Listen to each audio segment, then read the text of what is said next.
আসসালামু আলাইকুম ওয়া রাহমাতুল্লাহি ওয়া বারাকাতুহু।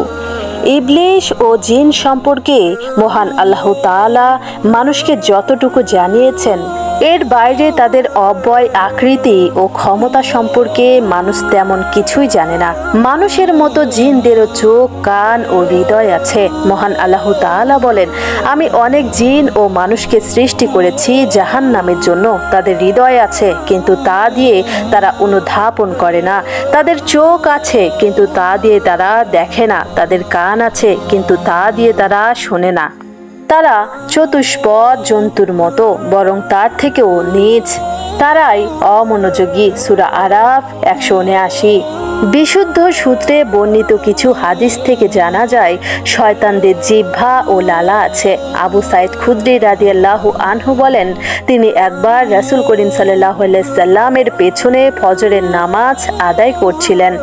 হঠাৎ নবী করিম সাল্লাল্লাহু আলাইহি সাল্লাম তেলাওয়াতের মাঝে এদিক সেদিক করে ফেলেন। নামাজ শেষ করে তিনি বলে ওঠেন, তোমরা যদি আমাকে আর ইবলিশকে দেখতে পেতে, আমি তাকে জাপটে ধরে তার শ্বাসরোধ করার চেষ্টা করেছিলাম। এমনকি আমার বৃদ্ধাঙ্গুলি আর তর্জনীতে তার লালার শীতলতা টের পাচ্ছিলাম।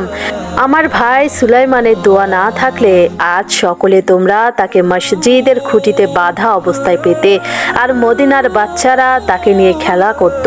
মুসলিম 542। জিনদের কি নাম আছে কিংবা কোনো শ্রেণী বিভাগ? প্রকারভেদ অনুযায়ী তাদের এক একজনের নাম কি এক এক রকম? চলুন বিষয়গুলো জেনে নেই। রাসূল করিম সাল্লাল্লাহু আলাইহি সাল্লাম বলেছেন, জিনেরা 3 ধরনের। 1, যাদের পাখা আছে, যার সাহায্যে তারা বাতাসে উড়তে পারে। 2, যারা কুকুর ও সাপের বেশ ধারণ করে থাকে। 3, যারা এদিক সেদিক ঘুরে বেড়ায়, আবার কোথাও অবস্থানও করে। রাসূল করিম সাল্লাল্লাহু আলাইহি সাল্লাম সাহাবীদেরকে বলেছেন, দ্বিতীয় প্রকারের জিন যদি বাসাবাড়ি ছাড়া অন্য কোথাও সাপের বেশে দেখা যায় এবং বোঝা না যায় সেটা সাপ না জিন, তাহলে সাপ হিসাবে এর অনিষ্ট থেকে বাঁচতে সেটাকে মেরে ফেলা যাবে। এমনকি যদি কোনো পবিত্র স্থানেও দেখা যায়, তবে ঘর বাড়িতে দেখা গেলে 3 বার বলবে, এটা তোমার আবাসস্থল নয়। আল্লাহর দোহাই দিয়ে বলছি, যদি তুমি মুমিন হও এখান থেকে চলে যাও, যদি না যাও আমি তোমাকে হত্যা করব। এভাবে 3 বার বলার পর কিছুক্ষণ অপেক্ষা করবে। আবু লুবাবা রাদিয়াল্লাহু আনহু বলেন, নবী করিম সাল্লাল্লাহু আলাইহি সাল্লাম ঘর বাড়িতে দেখতে পাওয়া সাপকে 3 বার সতর্ক করার আগে মারতে নিষেধ করেছেন। বুখারী 3289। 3 বার সতর্ক করার পরও যদি না যায় তাহলে মেরে ফেলবে, কারণ সেটা কোনো জিন নয়, বরং সাধারণ সাপ। তৃতীয় প্রকারের জিন যারা যাযাবরের মতো ঘুরে বেড়ায়, ইচ্ছে হলে কোথাও নেমে থাকতে শুরু করে। কিছুদিন বা কয়েক মাস অথবা কয়েক বছর থাকার পর আবার চলে যায়। ইবনে আব্দুল রাদিয়াল্লাহু আনহু বলেন, জিনদের বিভিন্ন শ্রেণী রয়েছে। 1, সাধারণ জিনদের বলা হয় জিন্নি। 2, যেসব জিন মানুষের সঙ্গে বাসা বাড়িতে অবস্থান করে তাদের বলা হয় আমির। 3, যেসব জিন বাচ্চাদের সামনে আবির্ভূত হয় তারা আরওয়াহ। এটি রুহু শব্দের বহুবচন। 4, যেসব জিন খারাপ হয়ে যায় এবং মানুষের ক্ষতি করতে চায় তারা শয়তান। 5, যেসব শয়তানের দুষ্কৃতি খুব বেড়ে যায় তাদের বলে মারিদ।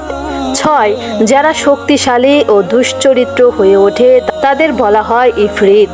রাসূল করিম সাল্লাল্লাহু আলাইহি সাল্লাম বলেছেন, মোরগের ডাক শুনলে তোমরা আল্লাহর কাছে রহমতের দোয়া করবে, কারণ মোরগ ফেরেশতাদের দেখতে পায়। আর গাধার ডাক শুনলে আল্লাহর কাছে শয়তানের কবল থেকে আশ্রয় চাইবে, কারণ গাধা শয়তানকে দেখতে পায়। বুখারী 3303। এই হাদিস থেকে বোঝা যায় গাধা ও কুকুর জিনদের দেখতে পায়, পশু পাখিরা ও জিন ফেরেশতাদের দেখতে পারে।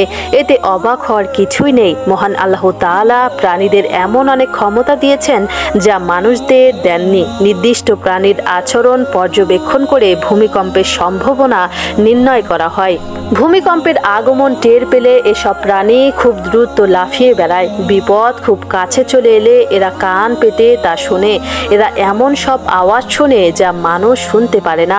আধুনিক প্রযুক্তি এখনো এতটা উন্নত হয়নি যা দিয়ে পৃথিবীর বুকের ভিতর প্রথিত এসব ভূমিকম্প ও অগ্নুৎপাত থেকে নিশ্চিতভাবে আগমন বার্তা লাভ করা যায়। সংঘটিত কোনো পরিবর্তন দেখে আসন্ন বিপদের খবর পাওয়া যায়। অথচ মহান আল্লাহ তাআলা ছোট ছোট এসব প্রাণীকে এমন কিছু ক্ষমতা দিয়েছেন যার সাহায্যে এরা এ ধরনের অনেক আগাম খবর জানতে পারে।